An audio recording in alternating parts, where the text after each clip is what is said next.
it's almost like in many, many periods of time, it was a sin to have pleasure. Yeah. And it's really nice to see that hopefully we're coming out of that.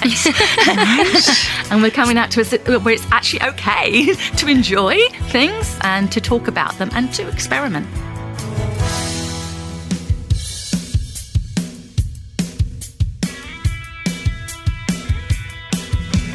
Hello and welcome to Separate Bathrooms.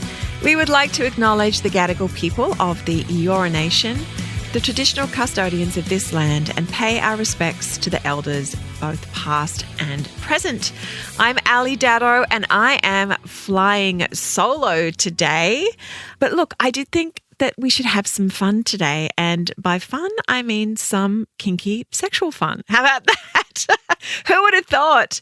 Also, who would have thought that mathematics and the history of human sex could become so entertaining? Okay, follow me here. This is how it works. Mother and daughter academic duo, Dr. Susan James and Esmé James, have combined their respective knowledge of mathematics and human sexual history, and they're on a bit of a mission to explore intimate life within Australian and probably the world's society, helping to erase the taboo which still exists around a really important subject. So Esmé is a sex historian. She's incredible. She's a content creator. She's an author. She's working on a PhD at the University of Melbourne. You might actually know her from her series Kinky History. She's got something like 2.4 million followers on TikTok and heaps more on Instagram. And she's also done a TED Talk on kinky history. Now, if you look that one up, you'll be quite amazed at the opening of that one. Be ready for it. Now, her mum is Dr. Susan James. She is a statistician, and together they created the popular Sextistics series on TikTok. They actually won a AACTA award for that one. She also co-wrote the book with Esmé, Kinky History, which was released in October last year. And they're actually currently working on a second Sextistics series. I cannot wait to talk to these two. So let's welcome them into the bathroom, Esmé and Susie. Esmé James and Dr. Susan James, who I shall now be calling Susie because we've been chatting before this and now we're best of friends. Welcome to the bathroom, the two of you. Thank you so much for having us. What a wonderful bathroom. Nice to be here.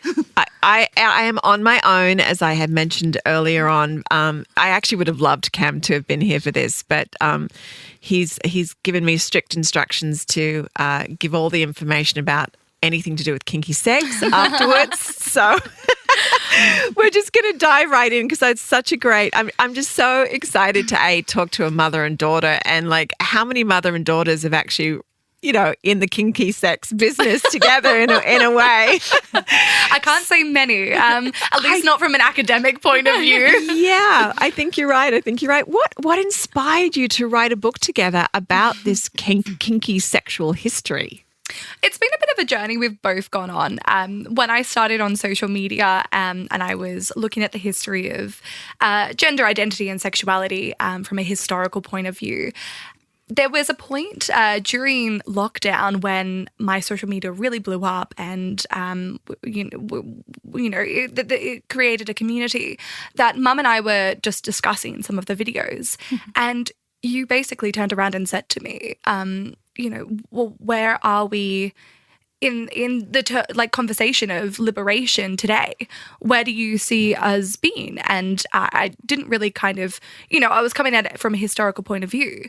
And you basically turned around and said to me, well, to actually bring a conversation of today, we need to look at things like statistics and mathematics, which is where you come from. Well, Esmé kept, on all of her stories, she kept telling us that we're on part of a cycle, that this used to happen all of these years ago.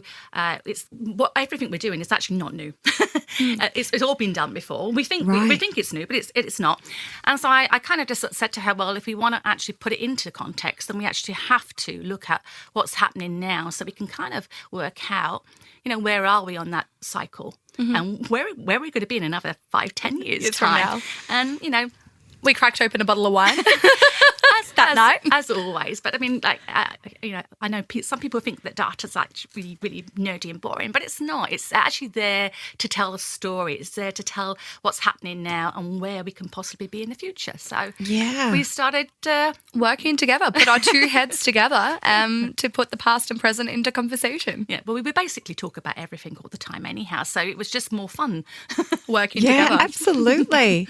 I know it's not something that you would think, a statistician, and kinky sex. Like, how did we get those two blended? But you've done it beautifully. Can you give us a brief overview of what's actually in the book? The book is called Kinky History, a rollicking journey through our sexual past, present and future. It came out October last year. Of course, you can still grab it anywhere. But what's in the book? What's the juicy bits in the book that we can read about? We go through everything, the stories of intimate lives, past and present. So we discuss some of the kinky private lives of your favourite historical figures like Albert Einstein, James Joyce, Catherine the Great. And then as well as that, what we've decided to do is put those conversations about, the saucy secrets from ancient times until now in conversation with what are we doing today. So Mum's created some fantastic statistics that, have never been done before and looked at contemporary research, looking at things like how many people are rimming nowadays? How many marriages? What happens in terms of divorces, sex after marriage? You can speak more to this then. Yeah, I mean, a lot of the stuff. What we did was we went back and we had a look at some of the huge national surveys that collect data on all sorts of relationships. But we decided that rather than look at just old research articles that are a bit staid, we actually put out and did our own survey. So over social media, we duplicated lots of the questions that people have answered, about their sexual experience and their identity and their gender. And we asked them all again, and we actually got like 15,000 responses from people in. And a lot of that data then we were able to, in the context of the book, say, well, this is how many people were doing it then, and this is how many people are doing it now. This is what oral looked like in ancient Rome, and this is what oral looks like in Melbourne 2023. Right. Because the Romans were pretty kinky, right? Like that was kinky. Where it was anything and anything and anything and everyone and any at all animal. times. Yeah. I'm so curious, like how did you... Is there encyclopedias of kinky sex? Is it online? How did you actually find like the history of those historical figures and what they were into? It's really interesting, and what I love most about my work is that these stories have almost always been in the history books. These conversations about sex, gender, identity have always been there, but they're almost in the margin. They're in passing references. They're in lost letters and diary entries and journals of these favourite historical figures. And, I'm very privileged to come from a great tradition of like other historians who have touched on this. And when you put all of these stories together, essentially with what we've done with Kinky History, then you kind of see this kind of new history book where people from the past are finally, we've kind of reclaiming their stories. And it's just putting all those like little lost pages that were kind of left on the cutting room floor of edits of textbooks past together. And it's really interesting. We have stories from the ancient world that are still kind of being uncovered in places like the sites of Pompeii, where we find drawings and engravings on walls that are telling these erotic stories about how sex lives used to look. And we're still finding all of these facts out. And as Mum said, one of the most recurring factors is that nothing is new under this sun. Yeah. We've been spanking. We've been interested in foot fetishes. We've experimented with dildos from 28,000 years ago. Like nothing is new under this sun. And there have been people who have been researching sex for many, many years. Mostly, though, they've been doing it from the health perspective. But I mean, you've got people like Masters and Johnson who did heaps of research into the orgasm and how do women have orgasms. And they had their very famous glass dildo, which they had a camera inside and they had people and they were filming them having orgasms. And this is in the 1960s, 80s? And then they were doing this to try and improve people's sex life, to make relationships healthier. And so that all of this is out there. So we decided to put those kind of stories together. So we had all your historical figures, but along with some of the sex researchers from the past, or the statisticians, mostly who were quite bonkers themselves, and Marston and Johnson were actually quite famous for the fact that they were researching sex, but they were also having sex as well. Oh yes, when they couldn't get any more participants to come on their project while they were studying the orgasm, they just filmed themselves having sex, and they kind of said to their partners, like, it's for research. Sorry, we must have sex with one another because we can't get anyone else to come in. Sorry, honey, I'm going to be late today. I've got some sex to do for work. What did you guys do today? Oh, doggy. Yeah, Oh, wow. Mind you, that's a bit like some of the conversations we've had, and you said, what have you been doing today? And I said, I've been doing masturbation, and I actually mean I've been researching on it. And sometimes I think, okay, right, we have to be careful how we talk to each other. Yes. Especially when we're in a cafe and people can hear us. That's right. Who's listening in? I remember it was not that long ago that because I don't know, you would know this much more, I'm sure both of you, especially you, Susie, like how little we do know about sex in the female. But I remember it wasn't that long ago that they really fully understood the female sex organs and the size of the clitoris and what actually happens and how big it actually is. And yes, I mean, even that was a surprise to me, and I'm a female. I was like, whoa, we got something really good going on in there. Like, that's amazing. I think the story of the clitoris is a fantastic one. And one of my favorite facts about it was that a man in the 1400s called Colombo decided to discover the clitoris. Sorry. Yes. It's always a guy called Colombo. And he decided to call it the seat of Venus. And he thought he just discovered this part of the female body. And it was the first time, one of the first times that we've kind of named the clitoris. But what's important to remember, for the majority of history until about 200 years ago, we thought that in order to conceive a child, both the man and woman had to have an orgasm. So the clitoris and stimulation of a woman was actually very, very important. You had to bring her to the brink of orgasm. Now, 200 years ago, when we start, we become much more medicalized, we start understanding the human body in a way we haven't before, we discover that women don't need to orgasm in order for a child to be conceived. And so what happens? We just throw all of these techniques that we've been teaching out the window. We completely do not talk about women's stimulation, because if women don't need to be stimulated and all this is doing is giving them pleasure, then that's incredibly sinful and it's probably driving them wild. And so we stopped talking about the clitoris and sexual pleasure until researchers like Masters and Johnson come around, in the 1900s, and kind of, again, they study the female orgasm, and one of their biggest findings was that women are more likely to orgasm when their clitoris is stimulated than when they have a phallic shape inside of them, which changes our thinking again about female pleasure. And in that period of time, we were ready to open up that conversation again. So the clitoris is back on the table, so to speak. Gosh, that's fascinating. Isn't it? And during that time, because I wrote a book on menopause during that Victorian era, which of course is probably around that 200 years ago or so, that's when they were removing the clitoris because they thought that was a cure for menopause. Yes, and that it was menopause hysteria induced, people were being, locked away. Well, women, I should say, not people, but that this was somehow the cure for so many things, that this was this dangerous item on a woman's body. And I think all of these conversations, you can see time and time again, and one of the messages of the book is that conversations about sex they've never had to do with just us and our relationship to their body. There's so many external factors in play. There are social, political, religious factors always in play that determine how we relate to our body. And the conversation about the clitoris is such a clear example of that, because you come to this period of time where it's about controlling women and their sense of ownership over their body. You even have to look at the way that in that period of time we start discussing terms of to do with the female parts. You know, the C word used to be a very common word we'd use for the vulva. And around that time, that same time as you're saying that they're cutting off the clitoris, we start describing it as an ugly name for an ugly thing. And we create this sense of disgust for the female body.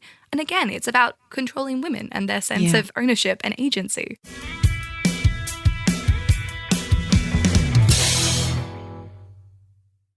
What was the most surprising thing that you discovered with the research? Ooh. I think possibly a lot of it was to do with people's sexual identity. Because one of the questions that we asked people were, how do you identify? And we allowed them to have a category where they were able to fill in how they identified. And what really surprised me was how many different ways people perceive themselves.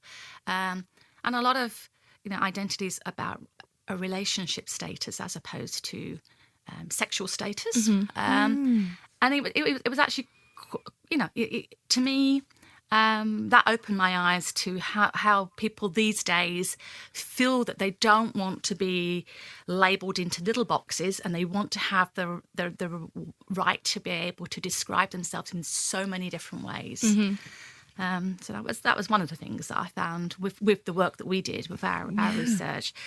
Also, just the different ways that women have been perceived over the years, with sex being functional. Yeah. And the difference between it being functional and pleasurable. It's almost like, in many periods of time, it was a sin to have pleasure. Yeah. And it's really nice to see that hopefully we're coming out of that.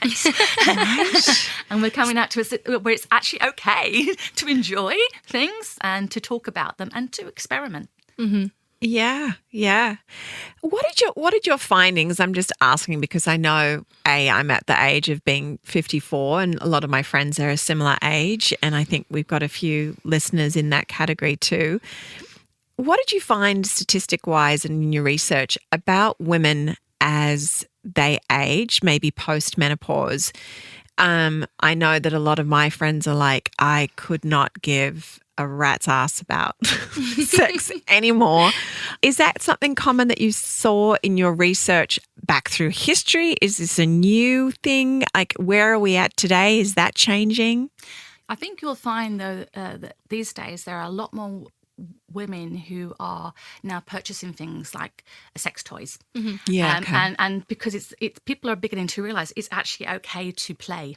That sex, it's, as I say, it's not functional anymore. It is there to be enjoyable and to be playful. And you'd find that there's an awful lot of women who have only just started to purchase things like vibrators and all sorts of other sex toys, and then beginning to realise, hey, this is actually really good fun, and it can enhance a sexual relationship. And I'm in that generation myself, and I'm having a ball at the moment. I'm much happier these days. And maybe that's because I've been able to have conversations with my daughter. We talk about all of these things, and I think I bought you your first sex toy about. Oh, yeah, she did. 7 years ago now. Yeah, she told me that she bought me a Harley. I was a bit surprised because I didn't know what a Harley was. But she thought she was getting a motorbike. Yeah, that's what I would have thought too. Vibrating dildo. I did, but I got to say, it may not be a motorbike, but it's a pretty good ride. But, that's the quote. I love it. But when Esmé used to work in a store and they sold, you had many women who were coming in that age group who were suddenly thinking, actually, I wouldn't mind, what can I buy? And then they come back and they're like, that was good. So what else can we buy? What else can I buy? Yeah, because it's not just solo play, it's a couples play. It can actually be something that you can then bring into a relationship and to say, okay, all right, maybe things have become a bit stagnant, and we've got jobs and we've got kids. But hang on a minute, this actually feels quite good. We can try this. Yeah. Yeah. I think what's really interesting when we've looked at the conversation of menopause, and it's something that we're exploring in more detail in our kind of next season and survey of sex statistics that we're working on. But one of the most interesting things is that you've kind of got two factors here. You've got one of the largest and quickest growing demographics for sex toys is women 50 plus, that they are some of the biggest and fastest growing consumers of sex toys. And then you have this other, fact, which is women over 50 are also some of the people who, out of everyone, the demographic that will say that they've never experienced an orgasm. And when you have a very different conversation for these generations, that they, potentially they've been married once, twice, and sex has always been seen as this thing that, might be between man and woman, and their pleasure isn't really being brought into conversation. When they say they're not interested in sex anymore, that might not necessarily mean sexual pleasure. That might just mean sex with the partner, because they've, if a huge amount of them are claiming, like nearly half, if not more, that they've never been able or never had an orgasm or never thought they've had an orgasm. And then you've got this other demographic that is quickly buying sex toys and exploring for the first time orgasm. As Mum says, I love that word play, because it is this sense of play and exploring your body in a new way. And potentially one that doesn't mean that you're dependent on someone else, being able to pleasure yourself and that sense of autonomy. We're about to do a new kind of fresh survey, which is not based on all the old style questions that used to come up in the sort of national health surveys. So we decided that we would actually put out and actually ask people what kinds of questions they would like in a survey. And this is what I'm going through at the moment, so I can put their questions into a survey. But the questions that we were getting, a lot of the running themes were, I've been with my partner for this long, how can I revive our sex life, or I don't really want to have sex anymore, what can I do about it? And it was like, they weren't really the kind of questions we wanted to put in a survey, but they were asking us, and so many of them were about that kind of long-term relationship status. How can we bring this back? And also there were many women who said, I don't know if I've ever had an orgasm. How can I know if I have? Right. Not sure how we're going to build that into a survey, but it was actually really quite. When we read through the questions, you could see that there's people out there, and they really don't know if they've ever had an orgasm, and then there are people out there who know that things are. They would say, I love my partner. Been with my partner for many years. And I don't know what to do to revive our sex life. So there are people out there who want information. And a lot of it comes down to having conversations with your partner as well. And that's one of the things that you find, if you've got a healthy conversation, you can have that, and sort of say, hey, I love you very much, but what can we do? Spice things up. And it's, yes, you're so right. And it's really about being able to give yourself permission, because I feel like that's been so stripped from women for so long, is like that we get to have pleasure for pleasure's sake, as you were saying. And particularly as we get older, it's like, it's just another job or to-do thing or something, and it's like to flip it, as you were saying, Susie, into this idea of play. I remember a sex therapist that came on many years ago. She was saying sex is a smorgasbord. Like, it can be all sorts of things. Like, it just don't think missionary, think toys, like what you two are saying. Think toys, think lube, think new positions. New positions. Is it just holding hands and saying what your fantasies are, or whatever it is? And it was just really beautiful to keep opening that, as you say, that conversation, the ideas, the thoughts, because I know I'm very guilty of that. I didn't grow up necessarily in a sex positive household. No one ever talked to me about sex or what was available. I just thought it was something that it's what helps you and your partner stay together, and that was kind of it. So it's been a long journey for me to sort of understand that we can all have pleasure. Yeah. Or there's only two of us in the bedroom right now. I have to say that. But yeah, I just love the message that you're giving. It's really important. And I think especially for us women of a certain age that need to know that, our sex life is not over. No. And I think, that there's some fantastic resources now. But, one of the hardest things is opening up that conversation, and how do you do it? And when we were recently in Dublin, we were working with a fantastic sex educator called Jenny Keane. And she's put together this kind of list of yes and no. And it goes through various things. And she says, sit down with your partner, look at this list, have a bottle of wine, and just chat about it. And it will be stuff like, have you ever fantasized about being dominated? Have you ever fantasized about being told off? And like all these kind of things that, unless you're sitting there with a list, people potentially have never talked about these aspects of fantasy and imagination. And imagination in itself can play such a huge role in sexual life. As you say, we need to take away this idea that sex is just missionary. Sometimes it can not involve any kind of penetration. Sometimes it can be as simple as feeling like bodily stimulation from feathers or silk on the body. There's different ways that we can be erotic and play and be sensual with our partner or partners. And I really like the idea of this list of just, potentially opening up a conversation, because a partner could be like, one of them would be like, no, I've never wanted to be spanked. And the other one was like, do you know what? I've actually maybe wanted to try that a little bit. Maybe I do want to try spanking, Yeah. Well, the list was helpful because it gave people something to almost make it like a game. Yes. Right. To read through the list and go, okay, what about this? As opposed to trying to open up a conversation with, is there anything you would like to do that we haven't done? Yes. Yeah. I mean, that's a really not an easy way to do it, So Yeah. Or even asking what their fantasy is as well might be hard for some people, but if you've got like a stack of questions, then you can get to it a little easier. Yeah. Well, there was this really fantastic moment that we had. So in Dublin, when we were celebrating the international launch of the book in June, we did an event, and it was a kink event run by this educator, Jenny Keane. And as part of it, I had a conversation about the history of sex. We had a dominatrix come out and do a kind of workshop on spanking. And one of the most incredible moments that we've spoken about after this event, like the takeaway, was when the dominatrix was kind of teaching people how to spank, because there's a skill to it. She was doing a bit of a workshop, and then she asked anyone in the audience, like, does anyone want to come up and you can choose to be spanked, or I can teach you how to spank.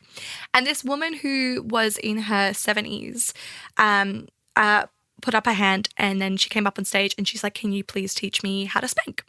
And so she learnt, and she was wonderful, natural. And then at the end of the evening, this was it sounds kinky, but it was a really, really wholesome evening of people of all ages coming together just to learn. At the end of the evening, there was a time for questions and statements to all of the educators. And this woman put up her hand and she said, I just wanted to say thank you, because I've been with my husband now for 40 years, and I came tonight because I wanted to try and understand this fantasy that he had, and I've never been able to understand it or the psychology behind it. And in all of our years of marriage, we've never experimented with it tonight. But after hearing the psychology behind this fantasy, what it could do for him, you've given me the confidence tonight to try this. And she was just so genuine and lovely. Yeah. I mean, she said that she'd always thought that her husband was a bit of a freak because he said that he wouldn't mind doing this. And she said, and then the whole idea was that what made the event so good, because it made it all normal. They talked about, as you say, the psychology behind it and how it can actually make people feel good. And it was incredible. They got the whole audience stood up at one stage, and you had to turn to the person next to you and you had to practice how this technique of spanking. and most people were doing it with totally random strangers next to It was hilarious. and it was just it was normal, it was fun, and then at the end of everyone having a bit of a practice because they were all given little paddles, brushes, and wooden spoons at the, on their chairs to use.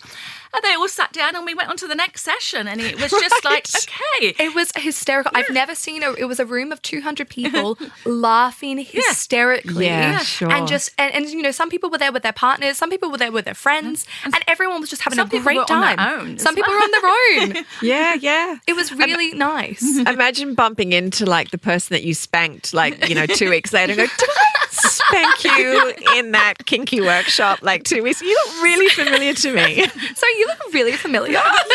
If you just bend over again. Yeah, it was you. That was you. It was definitely you.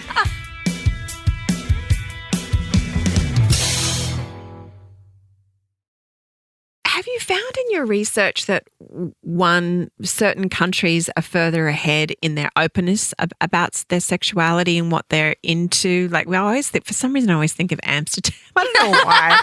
The red light district. Yeah, I'm like, that's probably completely wrong. But are Australia progressive in their sex kinks, or where have you discovered that's sort of really open, or rather really closed? Well, certainly in terms of buying sex toys, Australia does pretty well. Oh, go Aussies. Okay.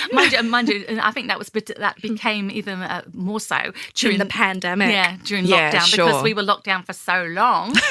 We locked each other down. Yes. Well, there's what dildo will I get this week? Okay. Literally, there's a really interesting stat that we talk about, which is as every state in Australia went into lockdown, their sex toy sales tripled. Wow.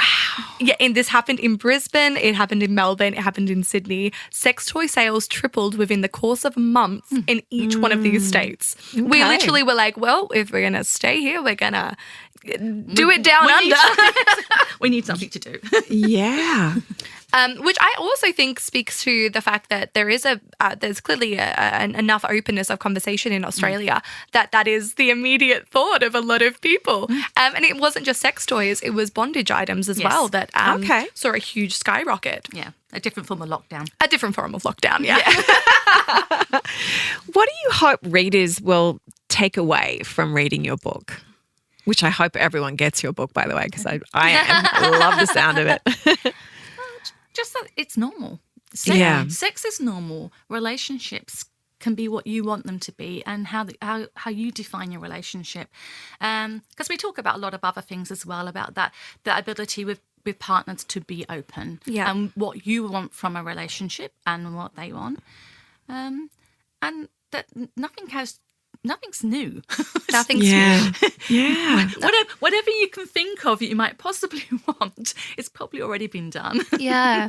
And I think, the ongoing theme of the book is about openness of conversation, which the book is actually staged around this kind of fictional dinner party. While we're talking about facts from the past and the present, one of the ways that we made it really fun was that we have this kind of ongoing metaphor throughout the book of all of these famous figures being around a dinner table, and we're all having a party and we're all chatting, because this is meant to be an open conversation, and it's meant to be a welcoming conversation, and also it should be silly. There is a sense of joy and play when it comes to these conversations that really changes our relationship to them. We don't have to look at sex in a medicalized way. We don't have to, have the sense of like it being very, very serious. We can be silly. James Joyce was talking about his wife's farts. Mozart is writing canons about licking people's asses. There's this sense of silliness of sex that we are still trying to reclaim, I think, a little bit today, which was one of the reasons we staged it around this dinner party, and we have all these people being silly. We have Virginia Woolf on the table doing tangos while talking about her bisexual experiences. There's a sense of silliness. Well, I know. That's genius. That's also because we spent a lot of time around the dinner table talking about all sorts of things, discussing the things that we were learning. I learned a lot writing this book, really did. But, we would read articles on things and, whatever it was, and we would talk about them. Yeah. So we just wanted people to be involved in that dialogue. So, and most of the book is set where we're actually talking to the reader as well to try Yeah. and get them to participate and think about the conversations. Well, that's it. We want people to agree, disagree, cry, laugh. You know, we really want this to be a very there's a sense of inclusion for the reader to be part of this book.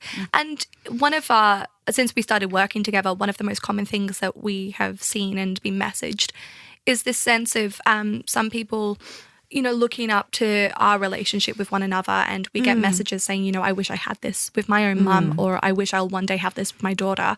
And so there was also a sense of, you know, wanting to invite people to our own dinner table and be Right. part of this conversation as well. Yeah, I think that's so true. One of my questions that I had written down was, you know, we've spoken to quite a few sex and family therapists on the podcast, and they have all encouraged, in fact, said how important it is to normalize conversations with your children about sex. Was that something that you just knew to do, Susie? Was that something that you'd been doing with Esmé? Do you have more kids than Esmé, or is it just... Yeah, no. So Esmé has a younger brother. And I think probably one of the reasons that our relationship has developed how it has is Ewan, our beautiful little darling, he's disabled. Yep. I mean, Ewan's our beautiful giant 6'2". He can't speak or do anything for himself. He just brings us joy. He's always but he was actually growing up, looking after him was not easy, and some of the things that go on in our household were really Bonkers. really bonkers, yes, and we had to do things in order to look after you, and that Most people don't do. that they don't do, and that people would sometimes feel like, oh, really, almost disgusted, with. But so we grew up together, looking after him, and in a house where all sorts of things happened. Could go wrong. And I suppose because we talked about many different things with him, it became natural that we would talk to each other about absolutely everything. Yeah. Esmé has always told me everything. Sometimes, A bit too much. But so therefore, we just developed that way. That we are obviously extremely close. I think there's a two kind of factors to that. There's the factor of our mother and daughter relationship was always there was also a carer element to that as well, which changes the sense of responsibility and authority when you're both looking after someone.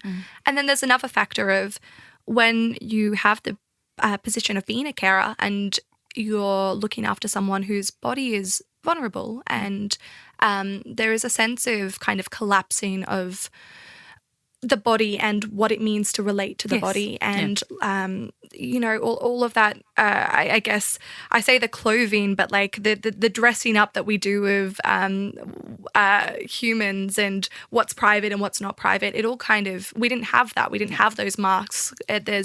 You're looking after a vulnerable human and another human's body, so those conversations about bodily function has always been something we've been able to kind of open up. And, it's such a privilege to be a carer and have that relationship to someone else, that sense of trust and conversation about that then flows really naturally because of that.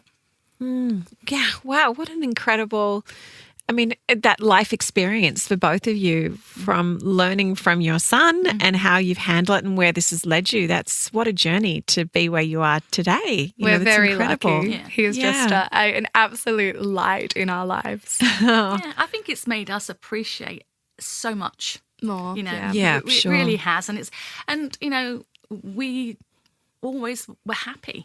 And that was one of the things we really focused on, is making sure that you always look on the positive side of absolutely everything, and you do whatever you can to turn some situations into fun.